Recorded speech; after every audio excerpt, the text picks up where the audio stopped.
좋은 아침입니다. 아침의 하나 뉴스 종합 비타민 아침의 매일경제 김은미입니다. 오늘의 일면 같이 들어가 보실까요? 매일경제입니다. 군 대북 확성기 방송 전면 시행. 네, 우리 군에서 대북 확성기 방송을 사실 일부만 하고 있다가 이제 전면적으로 다 시행을 하기로 했습니다. 실제로 시행을 했죠. 어제 오후 1시부터 전면 40기 있는 걸 풀 가동해서 시행을 하고 있다라는 건데 그 이후 주말 동안 북한이 다시 한번 오물풍선을 또 뿌렸습니다. 이렇게 되면 금요일이 8번째 뿌린 거고요. 그 뒤에 9번째 오물풍선까지 또 뿌렸다. 그러다 보니까 더 이상 안 되겠다. 전면 시행한다라고 맞대응을 했다라는 건데 이렇게 되면 남북 강대강으로 가는 거죠. 근데 강대강으로 간다면 북한이 오물풍선만 뿌리겠느냐. 다른 방식의 국지 도발이나 다른 도발이 있을 수 있습니다. 때문에 우리 군에선 다른 도발에도 만반의 준비를 좀 하고 있다라는 소식이네요. 다음 기사 보겠습니다. 중앙일보입니다. 현직 대통령 부인 첫 검찰 조사. 김건희, 도이치 등 12시간 진술입니다. 네, 지난 20일 현직 대통령 부인으로선 처음으로 김건희 여사가 도이치모터스 주가 조작 사건 등을 비롯한 이 각종 사안에 대해서 12시간 동안 진술을 했다라는 겁니다. 네. 지금 중앙일보는 현직 대통령 부인으로선 처음으로 검찰 조사를 받았다라는 데 방점을 찍고 있죠. 그럼 한겨레는 어떻게 제목을 뽑았을까요? 같이 보시죠. 한겨레입니다. 검찰 고발 4년 만에 김건희 비공개 출장 조사. 네. 도이치모터스 주가 조작 사건 관련해서 이 검찰 고발이 들어간 지 4년 만에 조사를 한 거냐라는 내용을 좀 담고 있어요. 그러면서 이 검찰 조사를 이 얘기를 하면서도 비공개 출장 조사였다. 이거 좀 부적절하다라는 취지의 내용이 같이 담겨 있는 거죠. 근데 지금 이 얘기는 어쨌거나 김건희 여사를 검찰이 조사를 한 거에 대해서 약간 다른 결의 시각을 나타내고 있는 건데 다음 세계일보 같이 보겠습니다. 세계일보는 살짝 방점이 다릅니다. 김 여사 12시간 검찰 조사. 검찰총장은 몰랐다.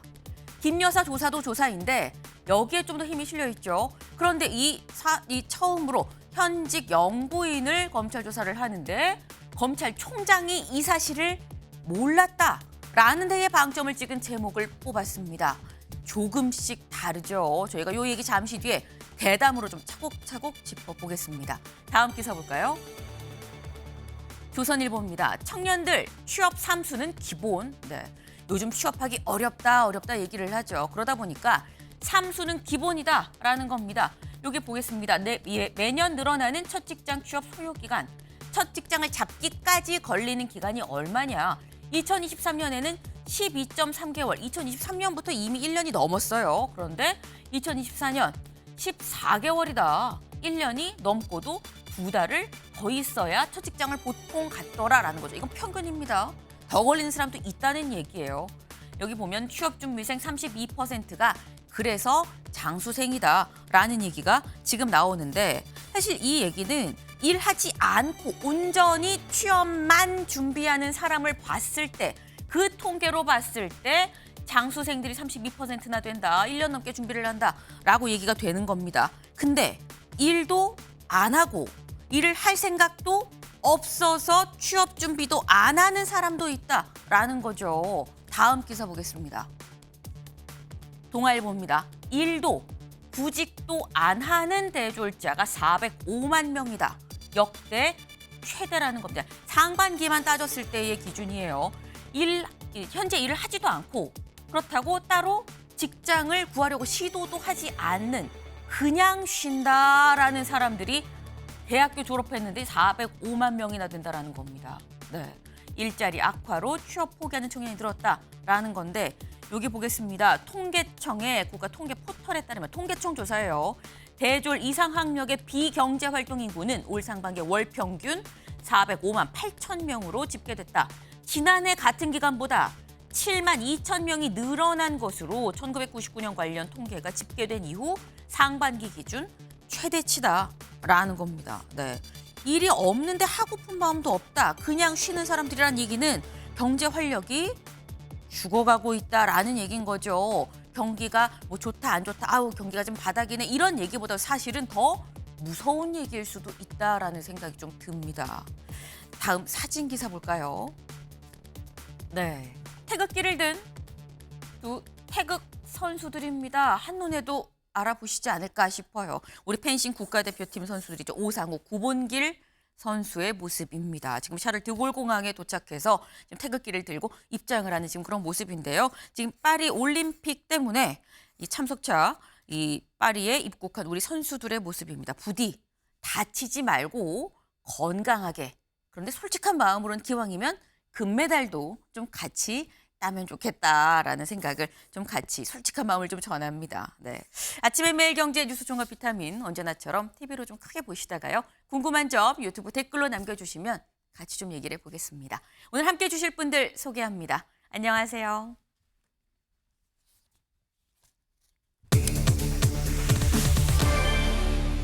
결국 사퇴입니다. 누가 사퇴했는지 보겠습니다. 오늘 새벽 갑자기 전해진 소식이죠. 미국 민주당 대선 후보인 바이든 대통령이 전격 사퇴했습니다. 우리 시각으로 새벽 3시가 좀 안 된, 새벽 2시 50분쯤 이제 들려온 소식이에요. 그러면서 나 말고 나는 카멀라 해리스 부통령을 나 대신 대선 후보로 지지한다라고도 밝혔습니다. 네.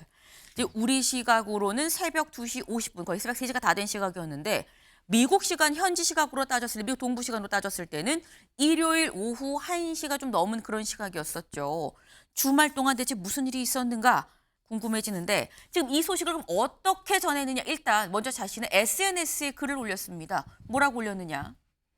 재선 추구간의 의사였지만 물러나서 남은 임기 동안 대통령 의무에 집중하는 게 당과 나라의 최선의 이익이라고 믿습니다. 라고 우리 시각 새벽 2시 50분에 글을 올렸습니다. 후보직 사퇴합니다. 라는 얘기인 거겠죠. 그리고 그 후에 약 30분이 지나서 우리 시각으로는 새벽 3시 20분쯤에 뭐라고 올렸느냐. 카멀라가 우리 당의 후보가 되는 것에 전폭적인 지지와 지원을 표명한다. 나는 사퇴하고 그럼 내 후임으로 누구냐. 카멀라 해리스를 나는 지지한다. 라고 얘기를 한 겁니다. 근데 여기서 드는 생각, 저희가 일전에 바이든 대통령 관련해서 이 소식을 전해드렸을 때 설상가상으로 코로나에 걸려서 유세도 못 나갑니다라는 말을 전하면서 하지만 그럼에도 불구하고 나는 다시 유세하기를 기대하고 있습니다라고 얘기하면서 완주 의지를 분명하게 피력했다라고 말씀을 드렸었어요. 바이든 대통령의 당시의 이 목소리 좀 같이 들어보고 올까요? What's Joe Biden going to do? Is he going to stay in the race? I am running and we're going to win. I'm not going to change that. 네. 지금 나는 끝까지 완주하겠다라는 뜻을 분명히 밝혔습니다. 그리고 사실상 난 다시 유세에 재개하고 싶어요라는 말은 격리되어 있는 상황이어서 제가 직접 그 목소리까지 좀 들려드릴 수는 없습니다만 일단 그런 입장을 밝혔었죠. 보도가 됐었습니다. 그런데 이 미국 현지 시각 기준으로 토요일, 일요일이 지나면서 갑자기 마음이 변했다. 결국 사퇴를 선언했습니다. 윤영걸 대표님. 예. 왜 갑자기 바이든은 주말 새에 마음이 변한 걸까요? 그동안의 악재가 계속 설상가상으로 쌓였는데 네. 지금 트럼프 전 대통령이 암살 미수 사건이 있었잖아요. 그러면서 지지율이 또 격차가 확 더 나버렸어요. 네. 예, 바이든 대통령은 떨어지고 트럼프 대통령은 총알 피한 사나이, 살아남은 순교자 뭐 이런 이미지를 타면서 급상승하니까 네. 여론의 힘에 어떻게 보면 굴복한 거다. 뭐 이렇게 볼 수 있겠어요. 저는 이번에 미국 민주주의가 그래도 굳건하구나. 하나는 여론의 힘이 있고 네. 또 하나는 이 당의 어른이 있구나. 낸시 펠로우 하원 의장이라든지 오바마 전 대통령이 점잖게 그만두라고 하잖아요. 어른 역할이 있어요. 우리나라 정치에는 어른이 없거든요. 그래서 바이든 전 대통령이 여론을 수렴하고 네. 어른이 있고 또 하나는 저 책임감 있는 선택을 했다. 지금 뭐 젤렌스키를 뭐 푸틴하고 헷갈리고 또 해리스 부통령을 저 트럼프라고 하고 지금 인지 능력에도 상당히 문제가 있는 거로 드러났잖아요. 또 코로나도 걸리고 건강 문제. 그러니까 물러나되 그냥 무책임하게 물러나는 게 아니라 가족들하고 또 회의를 거쳐서 질서정연하게 물러나가는 모습. 저는 그 미국 CEO들이 잭 웰치 같은 경우 20년 그 지휘 회장하면서 제일 중요한 게 회고록의 후임자 결정이라고 하거든요. 그래서 저는 조 바이든이 물론 정치 자금 문제도 있어요. 네. 2천억 가까운 정치 자금 문제도 있지만은 질서 정연하게 후임자를 지명하고 물러나가는 게 참 미국 정치의 괜찮은 모습이다. 저는 이렇게 생각을 했습니다. 지금 윤영걸 대표님이 굉장히 사실 아픈 부분을 또 말씀을 해주셨습니다. 우리나라 정치랑 비교를 해서 미국은 여론이 있고 원로가 있더라. 국민들 여론이 여론상으로 물러나라라는 취지인 것 같으니까 물러났다. 그리고 원로들도 물러나라고 권유를 했고 결국 이런 상황을 이끌어내지 않았느냐라는 말씀이에요. 한국 정치와 미국 정치를 본인에게 좀 같이 좀 비교를 해주신 상황이었는데 요 최근에 여론조사가 하나 있었습니다. 그 여론조사 좀 같이 볼까요? 네, 입소스 여론조사입니다. 보면 조 바이든 대통령의 호감도와 비호감도입니다. 호감도 32, 비호감 55. 그럼 트럼프 후보는 어떠느냐? 호감도 40, 비호감 51. 여기서 중요한 건 사실 카몰라 해리스죠. 이 바이든 대통령이 지지하는 사람이 나는 해리스를 지지한다라고 얘기를 해도 그럼 해리스는 얼마나 지지하느냐 국민들이. 호감도가 35입니다. 바이든 대통령보다는 3%포인트 높아요. 그리고 비호감도는 얼마냐? 46입니다. 바이든 대통령보다 9%포인트 적죠. 트럼프 후보보다도 5%포인트가량 작습니다. 그러다 보니까 이런 여론조사를 보면 카몰라 해리스도 좀 가능성이 있다라고 판단을 할 수 있겠다는 생각이 드는데 사실 근데 그 전에 김수민 위원님 바이든이 뭐라 그랬냐면 처음에 신이 아니면이라고 얘기를 했다가 그 다음에 의사가 아니라고 하면 내가 그만둔다라고 얘기를 했었거든요. 그럼 여기서 문득 드는 생각은 그럼 주말 사이에 혹시 주치의가 뭐라고 얘기한 건 아니야? 라는 생각도 들어요.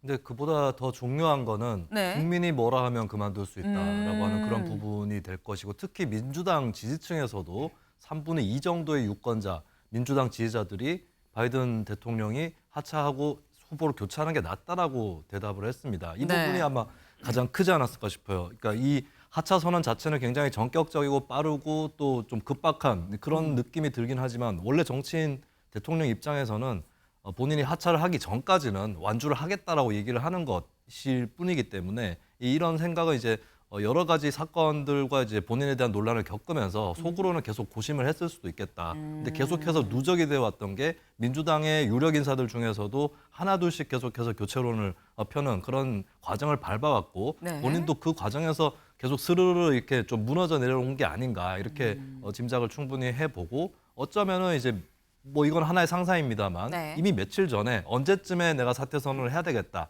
이런 생각도 했을 수도 있는 거거든요. 그래서 이 고민을 아마 갑자기 불현듯 뭐 사퇴하겠다 이렇게 생각한 게 아니라 며칠 동안 꾸준히 고민을 해온 결과일 것이다 이렇게 저는 생각을 합니다. 네, 사실 갑자기 어느 날 문득 자고 일어나서 그만둬야겠어라고 생각하진 않았겠죠. 굉장히 중요한 사람입니다. 본인한테도 그렇지만 미국 전체 나라 어떻게 보면 세계 전체에도 굉장히 영향을 미칠 수 있는 그런 사안인데 갑자기 정했겠느냐. 다만 그 전에 티를 안 냈지만 마음속으로 차곡차곡 쌓여 있다가 임계치를 넘고 선언까지 가게 됐다고 본다라는 말씀이에요. 근데 일단 그럼 바이든 대통령은 현재 나 그만합니다. 그러면서 얘기한 게 나 말고 해리스 부통령을 후보로 지지합니다라고 얘기를 했죠. 그럼 여기서 해리스의 의사는 어떠냐? 해리스는 이렇게 얘기를 했습니다. 바이든 대통령의 지지를 받게 돼서 영광입니다. 대선 후보직 이어받아서 이기는 게 내 목표입니다. 도널드 트럼프 그의 극단적인 프로젝트 2025 어젠다를 물리치기 위해서 내가 할 수 있는 모든 걸 하겠습니다. 저를 지명해줘서 감사합니다. 열심히 할게요. 라는 얘기예요. 근데 여기서 든 의문은 그럼 김준욱 대변인님. 트럼프 대 바이든이 아니라 트럼프 대 해리스라고 하면 민주당의 승리 가능성이 더 커졌다라고 봐야 되는 겁니까? 글쎄 그거는 아직은 잘 모르겠어요. 왜냐하면 지금 해리스 부통령이 후보로 확정된 건 아니에요. 그렇죠. 그 민주당의 전당대회가 다음 달 19일부터 22일 동안 3일 동안 열리는데 네. 지난주에 공화당의 전당대회에서 트럼프 후보가 대통령 후보로 확정이 됐듯이 확정됐죠. 민주당도 다음 달에 그런 게 있어요. 그러니까 때문에 다음 달에 해리스 부통령이 확정이 돼야 그 다음에 이제 승산 여부가 나오는데 문제는 해리스 부통령을 지금 바로 자동으로 후보직으로 승계시키고 싶은 마음들이 없는 사람들이 눈에 보이는 거예요. 그게 예를 들면은 뭐 그 오바마 전 대통령, 낸시 펠로시 하원 의장 이런 분들이 어제 새벽에 이런 상황이 나왔을 때 그 바이든 대통령의 선택은 잘한 거다. 미국을 위해서 애국한 거다라고 얘기하지만 후계 구도에 대해서는 얘기하지 않았어요. 그쵸. 그렇기 때문에 앞으로 남아있는 3주 정도 동안에 어떤 형식으로 후보를 정하느냐에 따라서는 해리스 부통령이 후보가 될 수도 있고 또는 해리스 부통령이 후보가 안 되는 제3의 인물이 후보가 될 가능성도 여전히 남아있다. 그렇다면 이제부터 민주당의 후보 선출에 대해서 굉장히 큰 변화의 시기가 도래했다. 이렇게 볼 수밖에 없는 거죠. 네. 사실 해리스 부통령이 그래서 차기 민주당 대선 후보로 확정이냐 그건 아니다라는 말씀이에요. 맞습니다. 아직 그 절차가 지금 진행이 되지 않은 상태예요. 그리고 아직 난 해리스를 지지합니다라고 모두의 목소리가 모이진 않은 상황이다라는 거죠. 사실 이 바이든 대통령이 사퇴하기 전에 펠로시 하원 의장이 뭐라고 했느냐 경선을 합시다라는 얘기도 하긴 했었거든요. 그렇다고 하면 해리스가 후임자가 되는 거냐 아닐 수도 있다라는 얘기입니다. 네. 근데 또 이런 보도가 있었어요. 다음 기사를 좀 볼까요? 네. 바이든 선거자금 1,320억, 해리스만 사용 가능하다는 겁니다. 지금 현재 지금까지는 현직 대통령이 한다고 하면 그냥 바로 이제 이 승계해서 바로 이 다음 이 대선 후보로 가는 그런 시스템이었기 때문에 당연히 바이든 대통령이 간다라고 생각하고 자금을 모았습니다. 그렇게 모인 자금이 1,320억이에요. 근데 이거를 바이든 해리스 공동 명의로 받았다라는 거죠. 그렇기 때문에 이거를 만약에 새 후보가 오면 환불을 하고 이 명의를 이 공동 명의로 받았는데 이거를 선거 자금을 낸 사람들한테 다시 다 환불을 해주고 다시 새로운 이 후보 이름으로 모금을 해야 되는데 이거를 거치지 않고 1,320억을 그냥 쓰려면 해리스만 가능하다라는 겁니다. 근데 이렇게 되면 사실 윤주진 위원님 이게 사실 이렇게 되면 경제적인 부분도 굉장히 크게 작용을 해서 1,320억이 또 그냥 금액이 아니거든요. 미국의 선거는 확실한 돈의 선거라고들 많이 말씀을 하시죠. 특히 이 후원금을 모금을 해서 엄청난 금액의 광고비와 현지 캠페인 비용으로 투입을 하는데 네. 이 광고라든지 이런 것들이 전부 다 지역의 이익단체라든지 여러 기업과 다 관계가 되어 있기 때문에 네. 이 돈을 쓰지 않으면 미국에서는 아무리 훌륭한 후보도 버텨내지 못한다 이런 이야기가 있습니다. 그런데 저는 바이든 대통령의 사퇴에도 분명히 이런 경제적인 문제가 영향을 미쳤을 거라고 봐요. 왜냐하면 7월 달에 목표했던 모금액 694억에서 절반밖에 거의 채우지 못했다는 겁니다. 즉 바이든이 계속 완주를 하게 됐을 경우에 네. 민주당 대선 캠프는 돈줄이 말라가고요. 돈줄이 마르면 캠페인을 하지 못하고 캠페인을 하지 못하면 결국 트럼프에게 완패할 수밖에 없다라는 그런 위기의식이 있을 텐데 저는 이 부분도 되게 중요한 부분일 것이고 네. 왜냐하면 바이든 해리스가 이제 러닝메이트로 같이 나왔기 때문에 공동 후원을 받은 거거든요. 그렇죠. 이 1,320억을 다시 다 환불하고 다시 모금할 수 있을까? 그 시간도 시간이지만 결국은 이 폐색이 짙어질수록 후원자들의 지갑은 다치겠죠. 저는 그래서 결국은 결과적으로 유일한 변수가 있다면은 지금 많은 언론이 언급하는 미셸 오바마 정도가 있겠는데 네. 미셸 오바마가 정말 전격적으로 나서지 않는 한 저는 무난하게 아마 해리스 부통령이 승계하지 않을까 예상을 합니다. 네. 일단 미셸 오바마 얘기도 있긴 하지만 이런 부분까지도 생각을 하면은 확정은 아니다. 하지만 해리스가 될 가능성이 현재로서는 약간 커 보이긴 한다라는 그런 말씀이에요. 근데 그러면 다시 또 이 얘기로 돌아와서 해리스면 트럼프를 이길 수 있다라는 거냐라는 질문으로 돌아갈 수밖에 없습니다. 사실 지난 2일에 CNN이 발표한 이 여론조사가 있어요. 그걸 좀 같이 볼까요? 네, 지난 2일입니다. 그러니까 무려 한 20일 전이에요. 상당히 좀 지난 거고 트럼프 이 후보의 총격 사건이 피습 사건이 있기 전의 상황입니다. 그걸 좀 감안해서 보면 그때 바이든 43, 트럼프 49, 6%포인트 차였어요. 그리고 그때 해리스와 트럼프를 봤을 때 45에 47, 2%포인트 차였다. 오차 범위가 플러스 마이너스 3.5기 때문에 엄밀히 말하면 바이든이나 해리스나 둘 다 오차 범위 내 였었다고 볼 수 있습니다. 다만 단순 이 몇 퍼센트 포인트 차냐라고만 봤을 땐 6% 포인트 차, 2% 포인트 차로 조사가 됐었다는 거죠. 네. 근데 지금 이 상황에서 아까 김준욱 대변인께서 사실 아직 완전히 해리스라고 확정이 안 됐기 때문에 이걸 좀 가늠할 수가 없는 거 아니냐라고 또 말씀을 해주셨는데 그럼 김수민 위원님 해리스가 확정이 됐다고 본다면 그렇다고 본다면 트럼프와의 대결에서 우위입니까 아닙니까?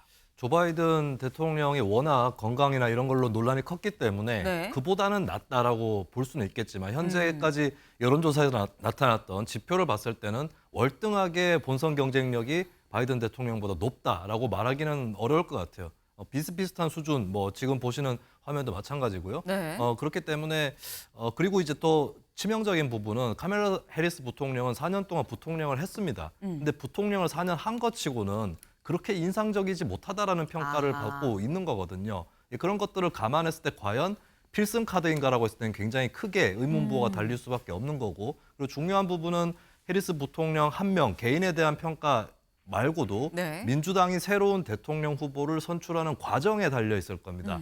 예를 들면 이제 뭐 영화로 비유를 하면 옛날에 영화 뭐 기생충이 있다고 칩시다. 거기에 이제 송강호 씨도 나오고 최우식 씨도 나와요. 네. 근데 송강호 씨가 사정상 캐스팅에 포함이 안 되게 됐습니다. 그러면 그 역할을 새로 뽑아야 되는 거지. 최우식 씨가 송강호 역할로 갈 거냐. 아. 이런 거죠. 그러니까 카멜라 해리스라는 존재도 대통령이 조 바이든이기 때문에 부통령이었지 대통령이 비어있을 때 그냥 들어가도 되느냐라고 했을 때 아니다라는 생각을 갖고 있는 사람들도 많이 있을 거고 그렇다면 해리스 부통령이 경쟁력을 입증하기 위해서라도 경쟁을 거쳐서 대통령 후보가 되는 이 과정이 민주당으로서는 더 바람직할 거다라고 하는 거고 현재 바이든 대통령 때문에 뒤에 막혀가지고 있던 신진 주자들이 때로 한번 쏟아져 나와서 경쟁을 거치는 이런 절차를 밟는 것이 누가 승자가 되든 간에 민주당으로서는 대선을 준비하는데 더 이득일 거다. 저는 그렇게 평가를 합니다.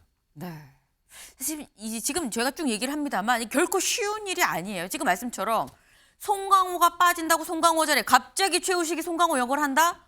이거를 그러면 영화 보러 온 사람들은 받아들이겠느냐라는 비유를 지금 같이 해주셨어요. 사실 그런 상황입니다. 그런 상황에서 사실 또 엄밀히 얘기하면 그럼 최우식이 송강호 역할하면 최우식 역할은 또 누가 해? 라는 생각이 들 수가 있죠. 지금 4년 동안 해리스가 별다른 좀 두각을 못 드러내지 않았느냐라고 말씀을 하셨어요. 그래서 해리스 부통령이 최종 이 민주당의 대선 후보, 이 대통령 후보가 된다고 하면 그때 러닝메이트 부통령 후보로 거론되는 사람들이 사실 이미 거론이 좀 되고 있긴 합니다. 마크 켈리 상원의원, 네, 앤디 버셔 켄터키 주지사, 로이 쿠퍼 노스캐롤라이나 주지사. 근데 보면 알겠지만 이게 윤영걸 대표님. 사실 지금 말씀처럼 해리스 부통령이 4년 동안 크게 두각을 드러내지 않았는데 러닝메이트로 언급되는 사람들도 글쎄 누구지라고 아마 생각하는 분들이 많지 않을까. 그러면 후보, 부통령 후보 둘 다 잘 모르겠으면 글쎄 찍을까라는 생각이 들기도 해요. 그게 뭐 민주당의 최고 고민이죠. 네. 그 정치 자금 문제도 있고 걷어놓은 뭐 2천억 가까운 거를 해리스만 쓸 수 있지 딴 사람이 오면 새로 걷어야 되거든요. 네. 기원 받은 거 돌려줘야 되고 또 하나는 날짜가 촉박한 거죠. 일리노이주 시카고에서 8월 19일 날 한 달도 안 남아서 네. 거기서 전당대회에서 결정하는데 한 달도 안 남았고 또 오하이오주는 대선 3개월 전에 결정해야 돼서 8월 1일 날 결정을 해야 돼요. 그러니까 앞으로 한 열흘 동 내에 결정을 안 하면은 오하이오주는 그냥 민주당에서 없는 겁니다. 그냥 트럼프가 경합주로 차지하게 되는 거죠. 네. 그러니까 시간이 굉장히 촉박하긴 하지만 민주당의 가장 고민이 해리스의 경쟁력이 좀 떨어지는 거 아니냐. 해리스가 우리나라로 말하면 총리하고 비슷해요. 그냥 뭐 왔다 갔다 하고 결제나 하고 뭔가 존재감을 보여준 적이 없어요. 검사 출신이고 네. 아버지는 자메이카, 어머니는 인도 최상류 브라만 계급 출신이고 하긴 하지만 여성 대통령 후보로서는 의미는 있지만은 앞으로 보여줄 시간이 너무 짧은 거. 지금도 여론조사에서 트럼프한테 밀리고 있는 거. 일단은 뭐 전기는 모멘텀은 잡았지만은 트럼프를 극복하기 위해서는 쉬운 길은 아닌 것 같다. 이런 생각이 좀 듭니다. 네. 지금 윤 대표님이 살짝 아무래도 미국 부통령 우리나라 총리 같은 거다라고 좀 말씀을 하셨어요. 그러니까 이 말씀의 취지는 이런 거라고 생각을 합니다. 일단 열심히 일을 하고 하지만 사실상 두각을 드러내기보다는 그냥 그 자리에 늘 있는 사람 정도로 약간 인식이 되는 측면이 있다라는 취지의 설명이셨다는 점을 말씀을 드립니다. 일단 트럼프 대통령은 트럼프 후보는 이렇게 얘기를 했다고 하죠. 해리스가 바이든보다 이기기 더 쉽다라고 얘기를 했다고 하는데 최종 민주당의 후보가 해리스가 될지 아닐지 그리고 정말 된다고 하면 트럼프 후보가 이길지 여부까지도 좀 같이 쭉 이어서 지켜봐야 될 것 같아요. 다음 키워드 넘어가 보겠습니다.